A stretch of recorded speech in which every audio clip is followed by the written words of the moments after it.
வணக்கம். தாய்நாடு நிகழ்ச்சியின் இந்த அத்தியாயத்தின் இந்த பகுதியினூடாக உங்கள் அனைவரையும் சந்திப்பதிலே மிக்க மகிழ்ச்சி. தாய்நாட்டின் நல்ல பல விடயங்களையும் சுவாரஸ்யமான தகவல்களையும் உங்கள் பார்வைக்கு எடுத்து வருகின்ற உங்கள் வணக்கம் தாய்நாடு நிகழ்ச்சிக்காக இன்றைய தினம் நாங்கள் உங்களை அழைத்து வந்திருப்பது யாழ்ப்பாணத்தின் பிரான்பற்று கிராமத்திற்கு. ஒவ்வொரு கிராமமும் தன்னகத்தே பல சிறப்புகளை கொண்டு அமைந்திருக்கின்றது. அந்த வகையில் இந்த கிராமத்திற்கு ஒரு சிறப்பு இருக்கின்றது. ஆம் நேயர்களே, உங்கள் அனைவருக்குமே தெரிந்திருக்கும். பிரான்பற்று என்று கூறினாலே சுத்தமான நல்லெண்ணெயினை பெற்றுக்கொள்ளக்கூடிய ஒரு இடமாகத்தான் காணப்படுகின்றது.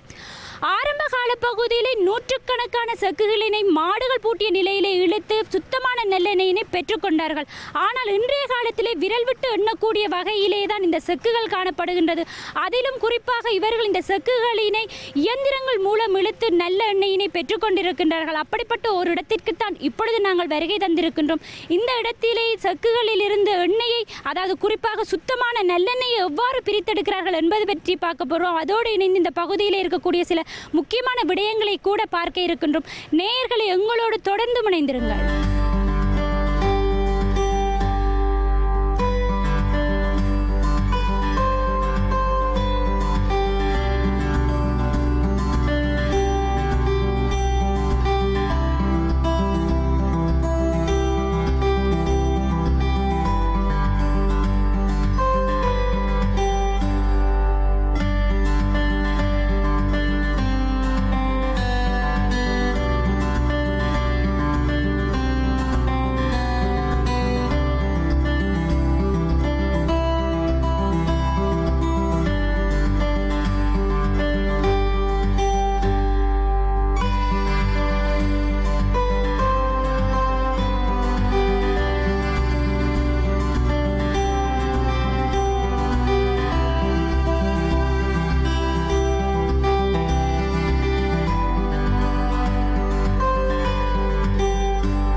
உரிமையாளராக இருக்கக்கூடிய சிவேந்திரன் அண்ணா எங்களோடு இணைந்திருக்கிறார். வணக்கம் அண்ணா.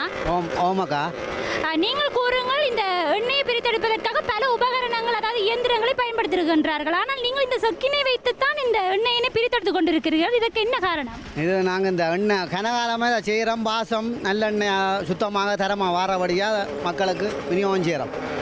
அண்ணா, இந்த செக்குக்கு ஒவ்வொரு பகுதிக்கும் ஒவ்வொரு மரங்கள் பயன்படுத்துகிறார்கள் சொல்லுகின்றார்கள். அதே அப்படி வேறு வேறு மரங்களை பயன்படுத்துகிறார்கள். மரங்கள் பயன்படுத்தாங்க. புளிய மரம் தான் எடுக்கலாம்.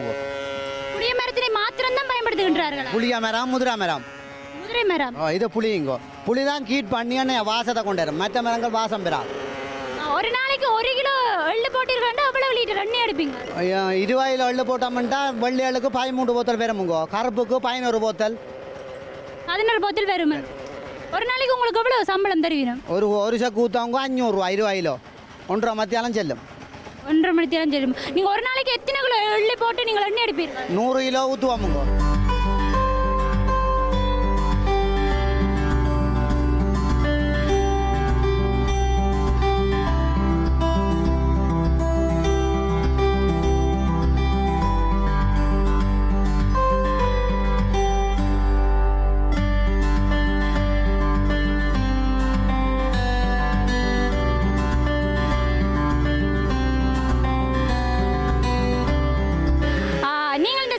புளிய மரத்தினை முதிரை மரத்தினை தான் பயன்படுத்துவதாக சொல்லி இருக்கின்றீர்கள். எதற்காக இந்த புளிய மரத்தினை தேர்ந்தெடுத்தீர்கள்?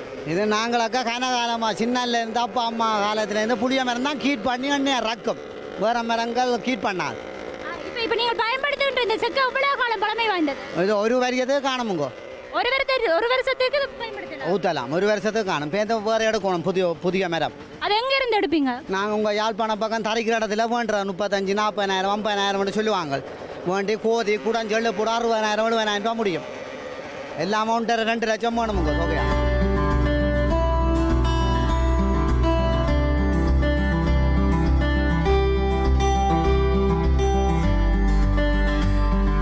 சுத்தமான நல்லெண்ணெயாக இருந்தால் ஒரு போத்தில் எவ்வளவு வேணும்? 550 ரூபா வெள்ளை எள்ளுங்க, கருப்பண்டா 480 450க்கும் கொடுக்குறோம். ஏன் அந்த இரண்டு வெள்ளை எள்ளு கருத்தெள்ளுன்னு பிரித்து பார்க்குறீங்க? அதுக்கு விலைகள் வந்து வேறுபட்டு காணப்படுகின்றன. இது கொஞ்சம் கருப்பு விலை ஒரு 210 ரூபா 200 ரூபா, வெள்ளை 260 ரூபா கிலோ. அப்போ நாங்கள் அதுக்கேற்ற தரத்தை பார்த்து தான் விற்போம். வெள்ளை எள்ளு விட கருத்தெள்ளு வந்து தரம் குறைந்ததா? கொஞ்சம் குறைவும், கொஞ்சம் குறைவுன்னு வாசம், வெள்ளை வாசம் கூடவுங்க. இது கருப்பு, இது 200 ரூபா 210 ரூபா கிலோ, அது 260 ரூபா. இப்போ நாங்கள் அதை கொஞ்சம் கூட்டி தான் விற்கணும், கட்டாது. கருத்தெள்ளினை வந்து நாங்கள் சுத்திகரித்து செய்வதால் தான் இந்த வெள்ளை எள்ளு பெறுவதாக கூறுகின்றார்கள். எதற்காக அந்த விலைகள் வந்து வேறுபடுகின்றது? இதுங்கோ கருப்பு, அது வெள்ளை, அதுக்கும் இதுக்கும் கொஞ்சம் வித்தியாசம் இருக்கும்.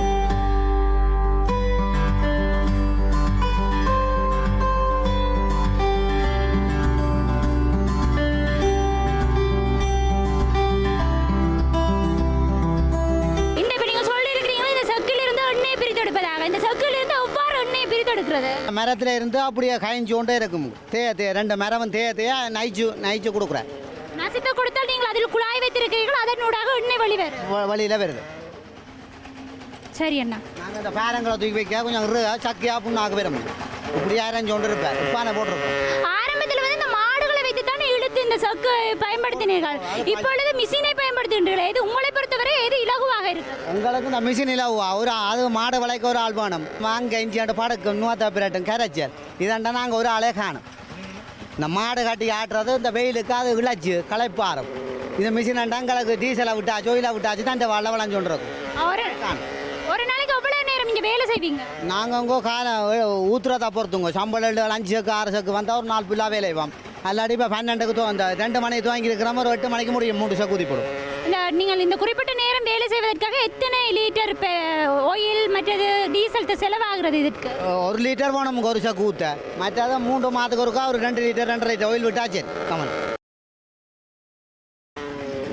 மாத்திரையில் தானே 3 மாதத்துக்கு ஒருக்கா மாற்றி விடலாம். மற்றது டீசல் 1 லிட்டர் விடணும். சின்ன பிள்ளைகள் வேறும் வெளித்தரம் பேன் உடைக்கும். சின்ன பிள்ளை டயர்கள் மாத்திரையெல்லாம் தேவையானது தான். ஆனால் சக்கிலிருந்து நீங்கள் எண்ணெயை பிரித்தெடுக்கிற பொழுது நிறைய பிரச்சனைகள் உங்களுக்கு வருகின்றது. அது என்னென்ன பிரச்சனைகள் உங்களுக்கு வரும்? இப்படி இந்த சக்கிலிருந்து நீங்கள் எண்ணெயை பிரித்தெடுக்க ஒரு பிரச்சனையும் பெறாதுங்க. எங்களுக்கு அப்படியே ஊற்றுற தரமாக வார வழியாக நாங்கள் ஊற்றி கொண்டு இருக்கிறோம். நீங்கள் கட்டி வைத்து இந்த வேலைகளை செய்து கொண்டிருக்கின்றீர்கள். அதாவது இங்கே கட்டப்பட்டிருக்கின்ற இதுக்கு என்ன பேர் என்ன? இது அந்த கொலிக்கின்னு சொல்கிறோம். மரத்தில் கொலிக்கி கிடக்குங்க. இதுக்கு வேலை செய்கிறதுக்கு ஆள் இருக்கிறார். கவர் எல்லாம் கட்டி கிடக்கு அசியாது. கஜம் பழுதண்டாலும் கேட்ட சாமான் கிடக்குங்க. இந்த குத்தி உடஞ்சா வேற ஊற்றி கிடக்கு. கவர்கள் கிடக்கு டக்குன்னு மாற்றி விடக்கூடிய கொண்டுஷனில் இருக்கிறோம். நீங்கள் சக்கு இழுத்து கொண்டிருக்கிற நேரம் இதெல்லாம் கலண்டு விடாதோ? இல்லை எல்லாம் கட்டி கிடக்குங்க. கிடாச்சி வடிச்சா டக்குன்னு மாற்றக்கூடியா வேறு சாமான் வச்சுருக்கிறோம். இதில் வெட்டி வச்சுக்கிறோம். கவர் கிடாக்கு வேறு மற்ற அதெல்லாம் கிடாக்கு. இங்கே பழுது பட்டா டக்குன்னு மாற்றக்கூடியதாக இருக்கு. மிஷின் 2 வச்சுருக்கிறோம். 1 பழுதண்டா 1 டக்குன்னு மெக்கானிக். ஏன்னா இது குறையோளமே இந்த எண்ணெயெல்லாம் இழுவட்டுறோம் மரத்தில்.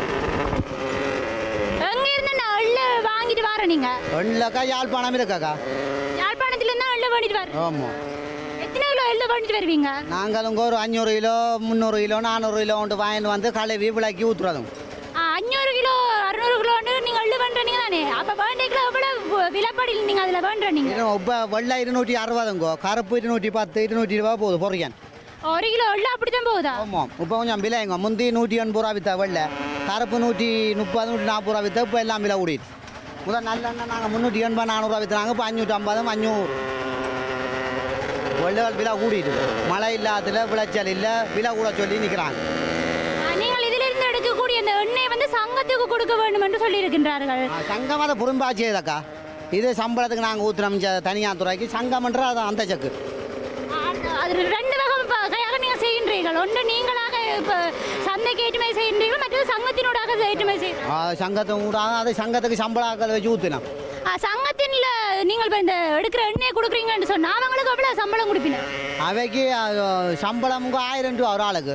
ஒரு நாளுக்கு 1000 ரூபா. 5 சக்கு ஊற்றணும். காலை 8 மணிக்கு வருவாங்க, 5 மணிக்கு போவாங்க. 1000 2 பேருக்கு 2000 கொடுக்குறாங்க.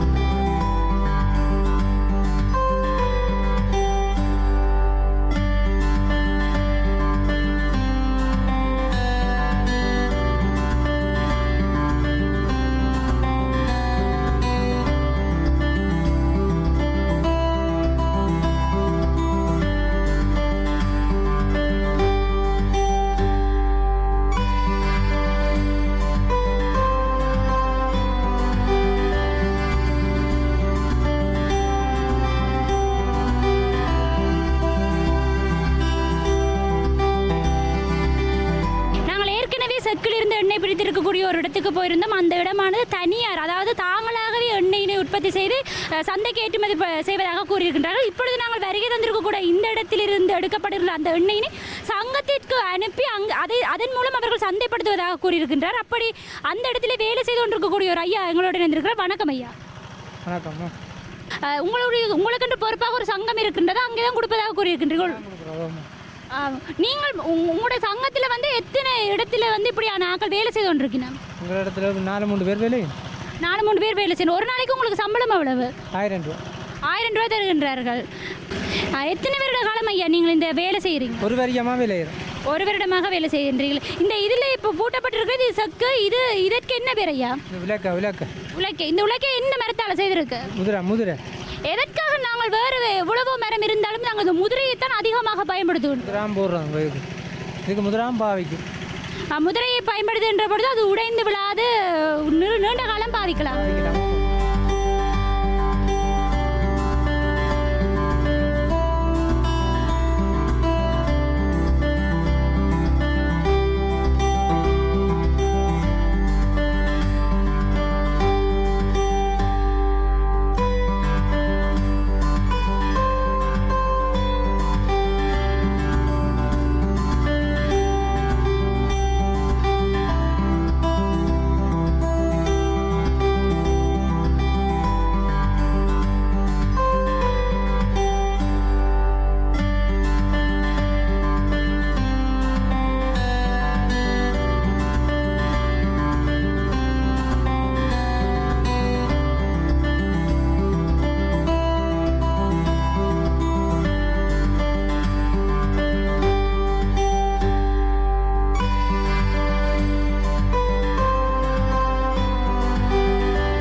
பிரான்பற்று பகுதியிலே செக்கிலிருந்து நல்லெண்ணெய் பிரித்தெடுக்கும் செயற்பாடு பற்றி பார்த்திருப்பீர்கள். இப்பொழுது நாங்கள் வருகை தந்திருக்கக்கூடிய இந்த இடம் கூட இந்த கிராம பகுதியில் மிகவும் முக்கியத்துவம் வாய்ந்த இடமாகவே கருதப்படுகின்றது. அந்த வகையிலே நாங்கள் இப்பொழுது வருகை தந்திருக்கக்கூடிய இந்த சித்த ஆயுர்வேத வைத்தியசாலை கூட மிகவும் முக்கியத்துவம் வாய்ந்த இடமாகவே இருக்கின்றது. இந்த கிராம பகுதியிலே வாழ்கின்ற மக்களுடைய நோய்களை மாத்திரமல்லாது இந்த பிரதேசத்தில் இருக்கக்கூடிய மக்களுடைய நோய்களை பூரணமாக குணப்படுத்தக்கூடிய வகையிலே இங்கே இருக்கின்றவர்கள் செயற்பட்டு கொண்டிருக்கின்றார்கள். அந்த வகையிலே இந்த பிரதேசத்தில் மாத்திரமல்லாது ஏனைய பிரதேசங்களிலிருந்து வருகை தருகின்ற நோயாளர்களுக்கு கூட தங்கி இருந்து அவர்கள் நோயினை குணப்படுத்தி செல்லுகின்ற வகையிலே தங்குமிட வசதிகளுக்காக விடுதிகள் கூட அமைக்கப்பட்டிருக்கின்றது. கிழமைகளில் 7 நாட்களில் கூட இவர்கள் தங்களுடைய வேலையை செவ்வனே செய்து கொண்டிருக்கின்றமை கூட குறிப்பிடத்தக்கதாக இருக்கின்றது.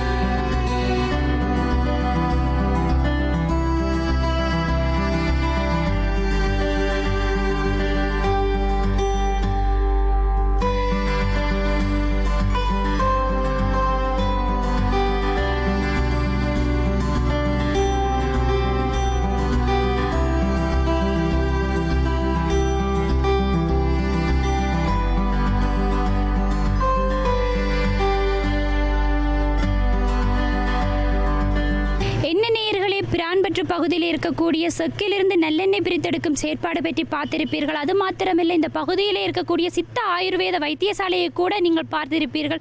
இப்பொழுது நான் வருகை தந்திருக்கக்கூடிய இந்த இடத்திலே அமைய பெற்றிருக்கக்கூடிய இந்த பாடசாலையானது இந்த பகுதியிலே வாழ்கின்ற மாணவர்களுடைய கல்வியொலியினை மேம்படுத்துகின்ற ஒரு பாடசாலையாகவே விளங்குகின்றது. ஆம் நேயர்களே, பிரான்பற்று பகுதியில் இருக்கக்கூடிய கலைமகள் வித்தியாலயத்தின் முன்பாகத்தான் நான் இங்கு வருகை தந்திருக்கின்றேன். எங்களுடைய இந்த அத்தியாயத்தின் இந்த பகுதியை இந்த இடத்திலே நிறைவு கொண்டு வருகின்றோம். விளம்பர இடைவெளியினை தொடர்ந்து எங்களுடைய வணக்கம் தாய்நாடு நிகழ்ச்சியானது விரிய இருக்கின்றது. மற்றொரு நிகழ்ச்சியினூடாக உங்கள் அனைவரையும் சந்திக்கும் வரை உங்களிடமிருந்து விடைபெற்றுக் கொள்ளும் நாம் ஒளிப்பதிவாளர் தினேஷ் ஏகாம்பரம் மற்றும் சதீஷ் ஆகியோரோடு உங்கள் அன்பின் மயூரி. வணக்கம் நேயர்களே.